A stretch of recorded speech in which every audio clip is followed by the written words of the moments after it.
अंबाबाईच्या पायातील तोड्यांनी कोल्हापूरला एका महाभयंकर संकटातून वाचवलं होतं. ते कसं तुम्हाला माहितीये का? ही कथा आहे शेकडो वर्षापूर्वींची. एकदा कोल्हापुरात इतका मुसळधार पाऊस झाला की पंचगंगा नदीला महापूर आला. पुराचे पाणी थेट महालक्ष्मी मंदिराच्या महाद्वारापर्यंत पोहोचले. संपूर्ण शहर घाबरले होते. असं म्हणतात की जेव्हा पाणी मंदिराच्या गाभाऱ्यात शिरणार होतं तेव्हा देवीच्या एका भक्ताला रात्रीच्या वेळी मंदिरात एक अलौकिक दृश्य दिसलं.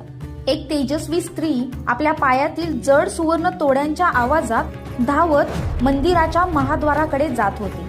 तिने आपला पाय महाद्वाराच्या उंबरठ्यावर जोरात आपटला आणि काय आश्चर्य, ते पाणी तिथंच थांबलं. नदीचा पूर ओसरला.